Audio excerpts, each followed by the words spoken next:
What's going on, everybody? Hope everyone is having a fantastic night so far. We are back with another weekly recruiting show with my co-host Ross. What up?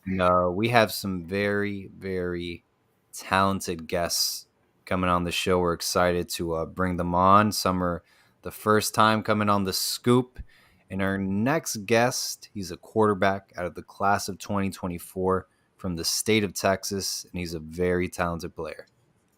This will be one of the top 2024 quarterbacks in this class, not just in Texas, but in the nation, guys.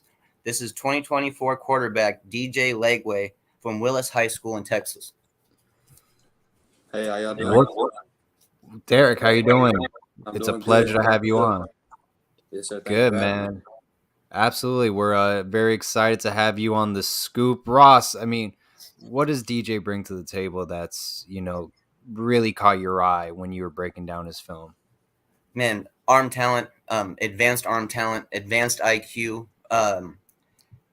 ball placement is pretty incredible, arm strength to go in with it, and he can use his legs when he needs to. He's smart about how he uses his legs. He's not going to, just depend on it solely, but he will use it when he needs to pick up chunk yards, and he does a good job at that. Do you want to add anything else to that, DJ? No, sir. You hit it pretty spot on. Yes, sir. So, DJ, I got to ask, so all the viewers watching right now and later when this is uploaded, kind of tell them a little bit about yourself and what offers you hold right now. I couldn't hear you say that again. To all the viewers watching right now, how many offers do you hold, and a little bit about yourself as a quarterback? I currently hold 18 offers right now, and I say as a quarterback, I feel like I'm dynamic on both sides, running and passing. Just like what he said, I can do both equally and at the top of my level. What's your current height and weight right now? 6'3", probably. I was 225, but I'm probably like right now about 220. I had to cut down a little bit. What are you working on this off season? Where do you really want to take your game to the next level? What I've been working on the off season is just being more flexible and having good feet work in the pocket, and just mostly with my QB trainer, just working on my feet work and just cleaning up my drops and all that. What QB trainer do you work with? John P. Tillman. Okay, yeah. Yes, sir. Yeah. And are you going to be getting into any camps anytime soon, or 7-on-7 stuff? Yes, sir, most definitely. We had a 7-on-7 tournament last weekend, and then we got one this weekend, and I'm gonna go to a couple camps. I'm gonna Elite 11 for sure, the Rivals, and those two for sure right now. DJ, how was this past high school season for your football team, and what did you do as a quarterback to lead your team to a successful season? I feel like this year was a stepping stone to building a program, honestly. I feel like we've done better this year than we did last year, and just keep building on. And I feel like it helped me a lot being a leader on the team, especially with the older guys, just being a better leader, and them helping me be a better leader for the younger kids that's coming along this year, next year. Are there any quarterbacks that you really like to watch on film and maybe try to replicate your game towards? I like watching Deshaun Watson. That's who I like. I emulate my game after, for sure. I feel like the way he can, if he needs to run, he can run, but he mostly likes to stay in the pocket and throw. You're talking about improving your flexibility. What's some of the stuff you're doing to help with that? Just stretching 2 or 3 times a day, and just yoga 2 times a day, just making sure I stay limber and loose throughout the whole day, and just hoping that translates to the field. Do you enjoy yoga? Yes, sir, I do. Right on, man. So this high school season for you guys, how did it go overall? I feel like it could have went better, obviously. But this is like stepping stones. But I feel like next year we'll come out stronger and ready to play and go win some hardware. What were the stats you put up this season? I put up over 1,500 passing yards, 20 passing touchdowns, and 15 rushing, and over 750 yards on the ground rushing, and 2 interceptions. DJ, from all the college coaches you've spoken with across the nation, who's had the biggest impact on you so far? I'll say most definitely Coach Bell. I feel like from Baylor. I feel like he's had the biggest impact on me. Like he's just a all around good guy. I like talking to him a lot. Now, growing up in the state of Texas, who is your favorite college football team? I'm guessing Baylor because that's like what I grew up watching since my dad went to Baylor. I just grew up watching Baylor as a young kid. Were you a big fan of Robert Griffin? Yes, sir. I like watching him. You know, we hear about how intense and how big football is, high school football is in the state of Texas. What's that vibe like on a Friday night, during game week? What does it feel like? Is there energy in the air? Is there a buzz in the air? Oh, it's a different type of energy. Like I can't even explain it. Like it's different when like in the fall when it's football season, and it's different type of vibe in the air. Just I can't even explain. So like it's just good going out there competing against the top guys in the area every week and just competing. What are some of the big games you had this last season that you felt helped you improve as a quarterback? Because competition breeds greatness. I feel like the game against Clon Collins, they were a very solid team this year. And I feel like everybody doubted us out, and we came out there and played all around good defense, good offense, and came out with the W. And a consolidated game too as well. Everybody counted us out. They were top 10 in the state in their division, and we came out there and play hard and came out there and beat them. So I feel like that was a game that helped me develop as a quarterback. And yes, sir. Now, you got 2 years till you make your college decision, DJ. What are right now some factors that are, playing in your head that you're looking forward to and kind of eliminating schools off of your list in the near future? Say it again. I couldn't hear you. It was cutting out. What are going to be some factors in your college decision 2 years from now, whether it's academics, early playing time for you? Most definitely academics. And I feel like if a family atmosphere, like if you're doing like just all around being the same person, if you're doing it good, if you're doing bad, just all around being there for you as a person, not as a player. And yeah, that's how I feel. Like that's going to be the overall decision of me choosing a school to go to. Outstanding. Are you planning on visiting any schools this summer? Yes, sir, most definitely. I'm Very planning on cool. visiting either Miami for sure. I'm gonna get down there for sure. Miami, Florida, and probably North Carolina. How do you show leadership at quarterback? Are you a vocal guy, or do you show it with your actions more, or do you do it with both?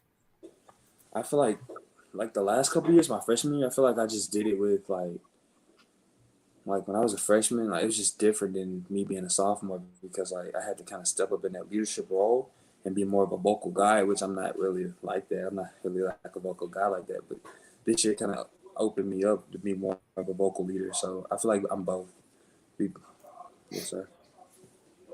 Me and you have had a chance to talk quite a bit behind the scenes, and there was one of the big reasons why we wanted to bring you on this show today. We listed off some of the offers that you have. You got Bama, Arkansas, Georgia, Baylor, LSU, UNC, Penn State, Texas A&M, plus more. But there's one offer that you don't have yet, and it's an offer me and you have been talking about. How about you let our fans know what offer you're really looking for? Hey, you already know. I'm waiting on that Miami offer for sure. Yes, sir. Yes, sir. What is it that has attracted you to Miami all the way from Texas? Just the atmosphere, the swag that it shows. Like, I can't wait to go down there and visit and see how the swag really is and how the atmosphere is, honestly. And my dad's head coach is, I think, the defense coordinator now, Coach Steele. And he does. So I can't wait to go meet him and talk to him. So on game week for you in high school now, we're talking about game film study, and you're at quarterback. You're looking at the defense. Specifically, you're looking at the DBs or the cornerback units. What are the first things you try to break down on the film? First thing I look at is the boundary safety. Boundary safety. That's the first thing I look at when I cut on film and see how they line up and like how they play it. And then I go to the fronts and see how the D lineman works and how they do their switches and stunts and all that. And then I go to the linebackers and see how aggressive they are, if they're speed guys, if they're hard nosed, try to fill the gap running guys. And then I just look at the corners and see how corners play, if they give any signals that they're going to do this type of coverage or this type of coverage. So I look at all that in a certain aspect of time.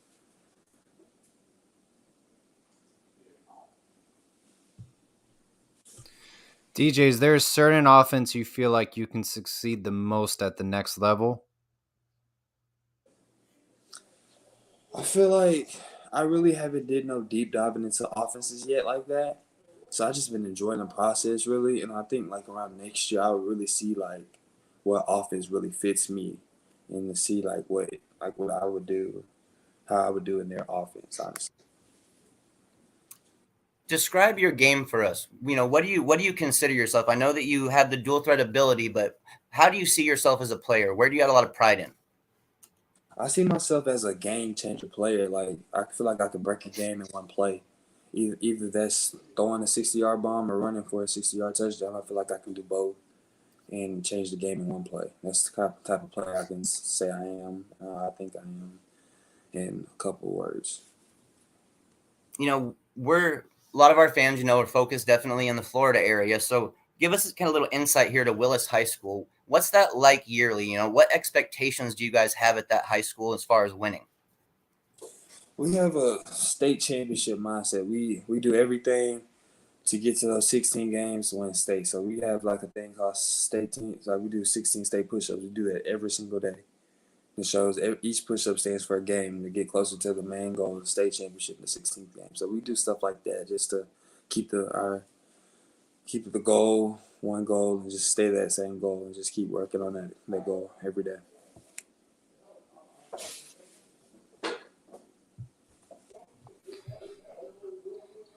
Well, DJ, man, it was a pleasure to have you on the scoop tonight. We think very highly of you as a football player and then as an individual, and we're really excited to see you take off for the next couple years and where you end up playing college football at. Ross, anything else for DJ before we let him go? Yep, we got to ask him my question. The question I ask every recruit that comes on here: why do you love the game of football? Where do you get that passion to go out there and ball out and compete on the highest level on a week-to-week basis? I get my love for football just for my family. Honestly, they give me the courage to get up every day and go work hard so I can support them, and that's really my purpose, honestly, so I can get them to bigger and better and take care of them and take care of my future family. Love it, man. Fantastic answer. That was it for me, Paul. Well, DJ, thank you so much again. We look forward to having you back on the scoop in the near future and watching you succeed this upcoming high school football season. Yes, sir. Thank you. Sounds good. Absolutely. Take care. Yes. All right. That was DJ Lagway out of the state of Texas. Ross, once again, for the viewers watching, why do you view DJ as such a highly touted quarterback? By the way, already holds an Alabama offer, class of 2024. That arm talent he's got is just above and beyond what a normal 2024 kid offers. And like I talked about, the advanced IQ. Watching him go through his progressions and reads, or watching him understand the time to get the ball out early, especially during, he picks things up on the defense. I watched this guy, man. Like, he's smart. He reads everything they do. He doesn't fall for any fake stunts, really. He doesn't fall for any fake bull rushes. He holds his ground, and he's confident staying in that pocket and making that throw until he has to. Pretty impressive quarterback prospects, and I think we're going to be hearing a lot about DJ Lagway the next couple years on the college football recruiting scene. So definitely a name to look out for. And our next guest backstage, he's a local high school football head coach. This is his first year taking over the Hialeah Champagnat football program, which has won quite a few state titles in the past few years. Why don't you introduce our next guest, Ross? Yes, this is the new head coach at Champagnat High School, Coach Wilkie. Coach Wilkie, what's going on? How's it going? Thank you. Thank you for having me. Hey, it's a pleasure to have you on the scoop, man. I had Coach Clavijo when he was the head coach at Hialeah Champagnat. Okay. I think it was last year, so it's a pleasure to have the new head coach on the scoop now. Thank you, guys. Yep. So, Coach Wilkie, I mean, you're taking on a new program that's won, a bunch of state titles in the past, had, NFL players, tons of Division I football players. You guys are developing a nice pipeline into the Power 5 level. I mean, what are the expectations this year for your program? It's just to follow the tradition. I mean, I've been there. I've been blessed to be there, going on my 5th year now, ever since Coach Hector first got the job. So, I mean, I understand the tradition. I understand the expectations, and our players do as well. And really, it's just trying to continue on that path. What are some fundamentals you're preaching to your high school football players, as they, under your guidance, that you want them to follow through and, hopefully take throughout the college football level as well? Yeah, I think one of the main things for us is just understanding how we all need each other, right? And it's just playing team ball and understanding that and appreciating what each of us, what job we need to do to make this happen. So all the way from the quarterback to the kicker to the offensive line to the coaches. I mean, it's just like once you get that appreciation for each other and the respect of like, okay, I know what it takes and I can count on you and you can count on me as well. I think, some positive things can happen from that. And I think we also see the game from a different perspective. There's a lot more meaning to it. And I think it shows in the field as well. And when it comes down to those critical points in the game and those opponents that you want to try to get over the top in terms of the good opponents and the state championship and all that stuff, I think that plays a big role when it comes to that moment. Talk to us about your playing days, some of your background in football. How did you come up and the college you played for and the positions you played? Yeah, so I played since I was 7 years old. Played for a little Optimist team called the Falcons here. And then I went to Miami Senior High and played there. Then I went to West Virginia University, went to Glenville State, played in arena football for a little bit. And then I coached there as well, went back to WVU, coached there, coached at Glenville, and just decided to come back home now and just coaching here. Who are some of the coaches that really helped you on your journey? Helped you develop into the coach you are right now? That's a good question. I think it's hard. I know Rich Rodriguez had a big impact, playing with him and just his philosophy in terms of his approach is very just attack mode, and so I think I got that from him. I think Warren Ruggiero was one that he's at Wake Forest now, and I got the privilege of playing under him as well. He's more West Coast type deal, so it's trying to integrate both of those philosophies together. And then also coaches like Frank Ponce. I grew up with Frank Ponce. He was my aside from being like a brother to me, he was a coach that he was my trainer throughout high school and stuff like that. So I learned tremendously from him, and even some guys out of the position like Herb Hand from UCF. We were close to him, and just the way his approach, how his philosophy is like, man, you got to love your guys first, and then you can play. So it's just taking a little bit from a lot of different coaches, and it's really how I've been able to put it together, obviously with my own style, so to speak, but really it's a tribute to all those guys that I've been able and I'm sure I'm missing someone. I know Coach Sanabria from my high school, Coach Harris. Then now he went back to Booker T, right? He was at Florida Memorial. He was our OC actually.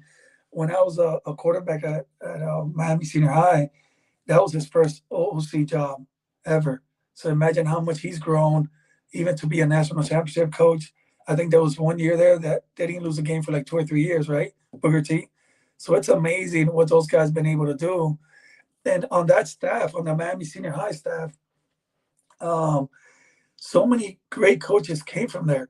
Because you talk about Max Edward, Miami Northwestern. He was there. He was our linebacker coach. Oh, Coach Dunn, he won a state championship at Norland. So a lot of those guys came from that, and they were all there together. Once Coach Hanks, that was the DC at Booker T when they won all those games. So really, it's just learning from all those guys that I've been blessed to either played under or coach with, So Who are some players we should look out for this upcoming season from Champagnat that really have the potential to take off at the collegiate football level under your guidance? Yeah, so I think some guys. I mean, there's quite a few guys. We're blessed on that end. Monroe Ingram. I don't know if you guys have heard of him. Monroe. He plays defensive back. I think he's one that's really gonna take off. Guys that you guys have probably heard of, Jabari Dukes. He's always been there strong. Donovan Filliard. Edgar Smoke. He played a guard for us, and he's come a long way. Last year, I think this past year, he was a little bit overweight, but he's lost some weight, and I think he's going to continue. So he's going to be a tremendous one. Jefferson, actually, he's just transferred from. He's just transferred to us. He was a 3-year starter at Edison, and he's just came over to us. There's just a lot of guys. I feel like I'm going to forget someone, but I think there's a lot of guys there that can really come up this year. As a first-year head coach right now for Champagnat, what do you want to implement early? Like, what are some of the first things you really want your players to get a grasp on? I think it's the mindset. It's just understanding. We have this thing called lion mode, and basically it's just and there's a video, you guys can look it up. We watch it all the time, and it's Ray Lewis saying, like, how could the lion be the king of the jungle when he's not the biggest, he's not the fastest, he's not the strongest? What it comes down to is this mentality, right? It's the lion mode mentality, where no matter what we do and how we approach it, in our minds, we're that guy. We prepare to be that person, that team. So I would say the mentality, the approach. What's the strength and conditioning program like for you guys at Champagnat? Yeah, so obviously the weight training is very important, and that the flexibility, just doing certain exercises that prevent injuries, core work, agilities, like all those things are important. And we've been able to gather a lot of different information from like universities and stuff, just to put our whole program together.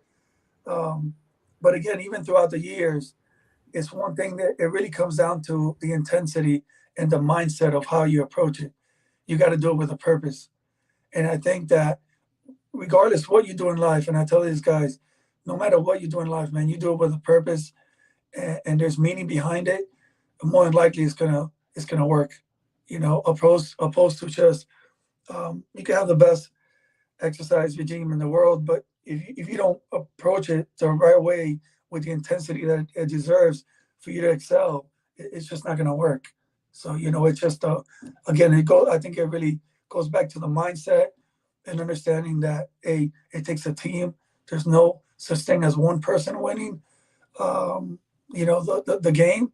Even I go as far as this. Even when you see an individual making a great play, whether it's a defensive back, getting a great pick, or a receiver making a great catch in the end zone, or whatever the case is. A lot of people don't think behind it, but really it took so much for that person to even get into that point, for him to make that play. And once you understand that, again, I think you start playing for each other, opposed to just like, yeah, he made that great catch. No, but guess what? The line had to hold him for that extra second. The quarterback had to make the right read. The coach had to set in the right play. There was so much that went into that. And then all the reps that you had to do in practice to even get to that point, to create that situation.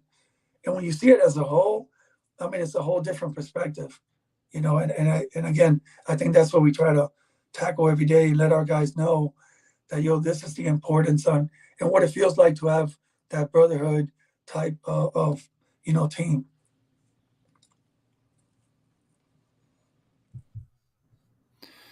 Coach Wilkie, have you been able to? I know you previously talked about Coach Ponce. You've had a relationship with him previously. Have you been able to speak with, Coach Cristobal, Coach Ponce at all, maybe even Coach Mirabal as they've transitioned into their new roles at the University of Miami? Well, Coach Ponce, I have, and Coach Cristobal as well. I haven't talked to Alex Mirabal. I haven't talked to him, but Coach Cristobal came by our school, just say hi, looking at our guys, and stuff like that. And I know that recently when Coach Ponce was at App State, he passed by there as well, offered a few of our guys.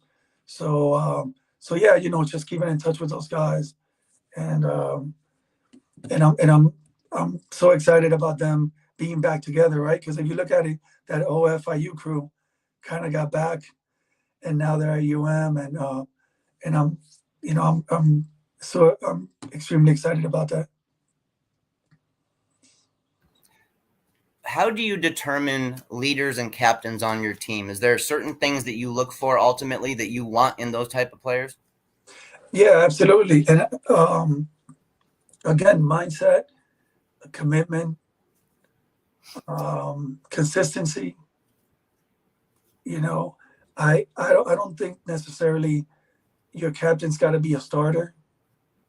I think there's so much more that goes into it. To be a captain is someone that you inspire others around you. If I'm looking at a guy that's training, and there's constantly guys, no matter what group you put him in, and that he elevates that group, it's like, okay, that's a guy that he inspires others to be better. And I always talk about that as well.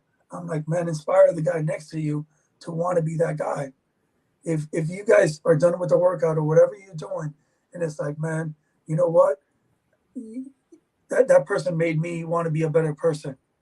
I think then that's the type of guys we want as leaders. Again, they don't have to be the best, the fastest, the biggest. It doesn't matter to me. It just, again, it's how you carry yourself and what difference you make in others in the team. And if you're that guy, we definitely want you as a captain. And I think it's earned. I don't go and just pick them out or stuff. I think it's earned day in, day out with the consistency, leading by example. And, those are our guys. What are some of the first things that you notice right away from your playing days in high school to playing days right now? Now that you're coaching it and you're right there involved with it, what are some of the big differences you've seen?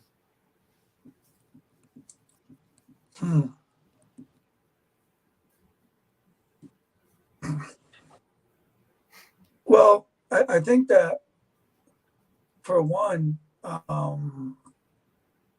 the whole transferring thing has changed things a lot, right? When I played about a gazillion years ago, right? But it was you belong to a district and you belong to that school, and that's it.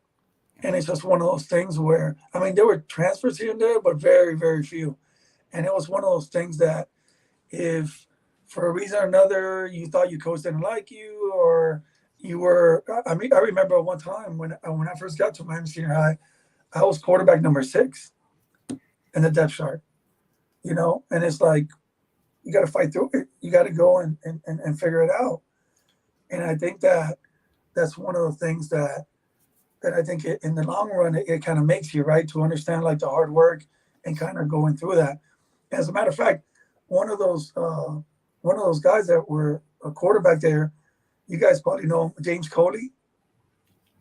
Yep. And he went to Miami Senior High. He was there while I was there, and yeah. So it's just one of those things. I think that's one of the biggest difference I see now, guys. Just learning how to fight through things. Now if sometimes if it doesn't exactly go their way, or if they're not the starter, or whatever the case is, they tend to kind of say, okay, well, let me see if I can find a better situation, right? Quick, which I know in some cases, I get it. Maybe it's not the best situation for you, but I think you need to instill a little more of that fighting, that whole like, listen, I got to fight through things, and that's another thing that we talk about. Not only like on the field, but in the weight room. It's like, yeah, the weight is heavy. You might not be able to pick it up, but don't give up on it. Fight through it. Fight through it. Go to failure, but at least you went all the way, right? And it's just one of those things. I think that's one difference. I see the other difference too. Honestly, it's like athletes nowadays are incredible. I just see, for me, the talent level, things that some of these kids are doing. I mean, I would never be able to do at that state where they were as freshmen and sophomores and all that. So I think I see more athletes in that sense making incredible plays and all that. But yeah, then on the other hand, I see that yeah, they can fight through it a little more and learn those principles and learn those things. I think I could definitely benefit them in the long run. What are some of the factors that you're looking for when you're trying to name your starting quarterback? Is it, do you base a lot of it off of upside and physical tools, things you can work with, or tools that are immediately present right now? What do you look for in that to really be your leader? Yeah. So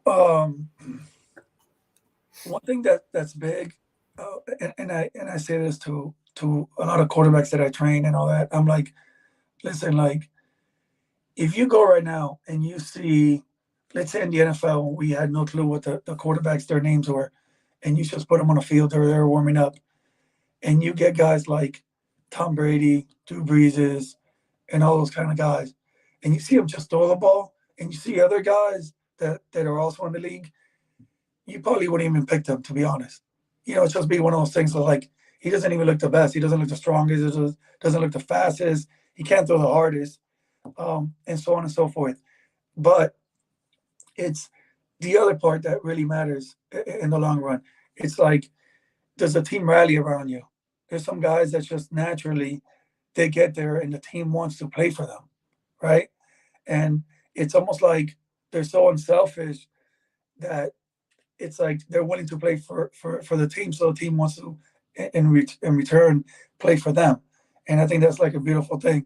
The other thing is like decision making, right? Because you got to be a good decision maker in order to be a great quarterback, in my opinion. Especially when you get to those levels, everyone can throw. They can all pretty much, do what they got to do to get the job done. But the difference is the decision making. So if you can get a team to rally around you, you're a student of the game, you make good decisions, more likely you have a good chance to be a good quarterback.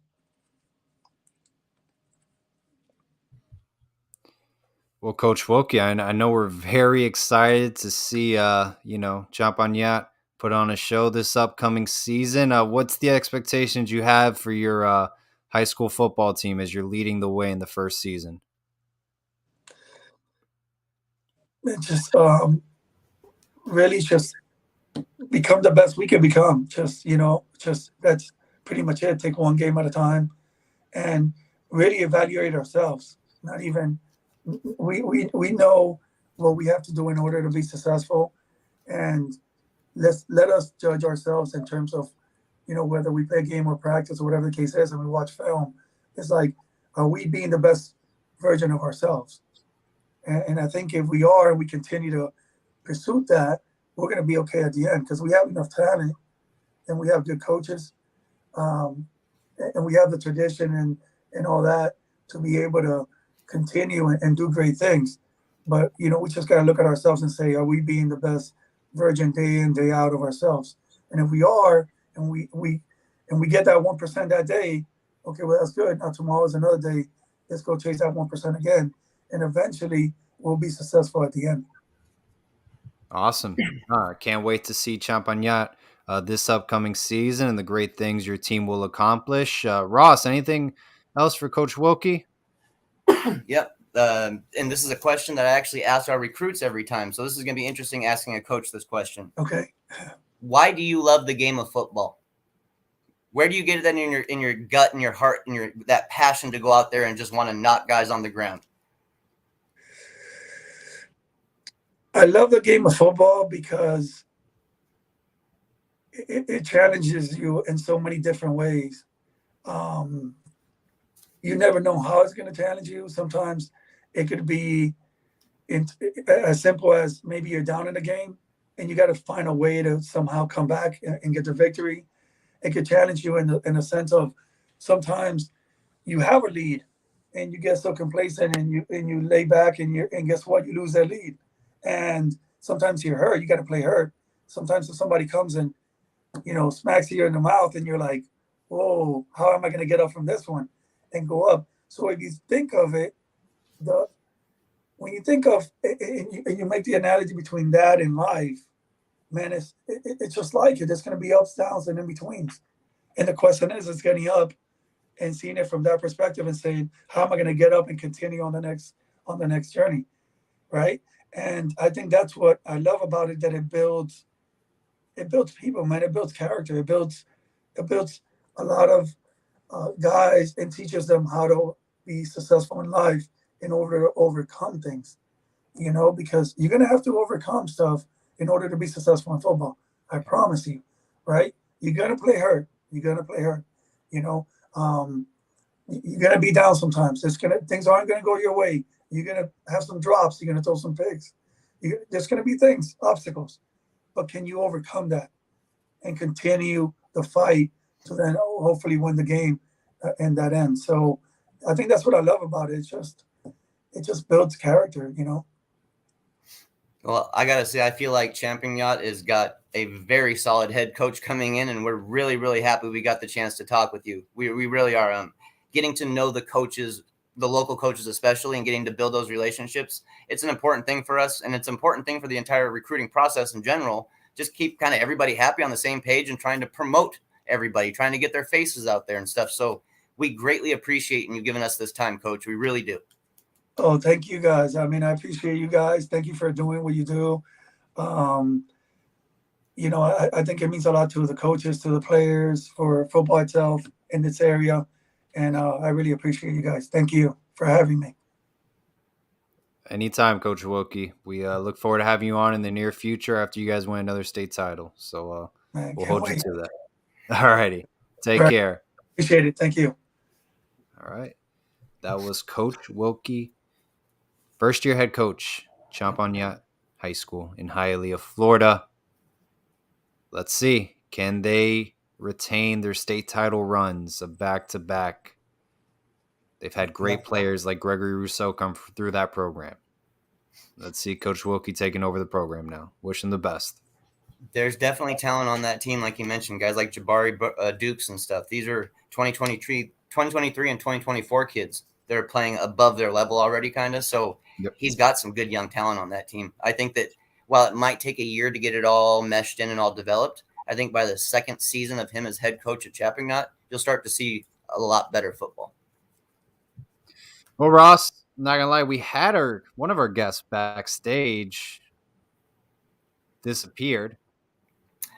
You think they'll reappear now? What ended up happening is we were going to have both those guys come on at the same time, but one of them ended up getting stuck having to be with a math tutor right when he got out of practice. He thought he was free, so he is literally with a math tutor right now, and he didn't seem like he was too happy about it. You know what? That's a great example for academics come first before anything else. So I think absolutely. He has a good head on his shoulders. All right. Well, and we'll get him on. We'll get him on in the future. We'll probably get him on the next show. Yeah, he'll be on.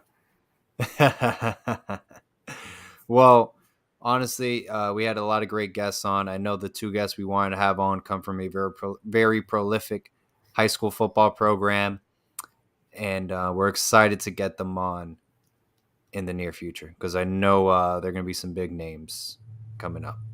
Yeah, I'm going to be working on getting them set up for our next show this next week. I'd love to have both those guys on there so they can give us the full story about why they chose to do what they chose to do.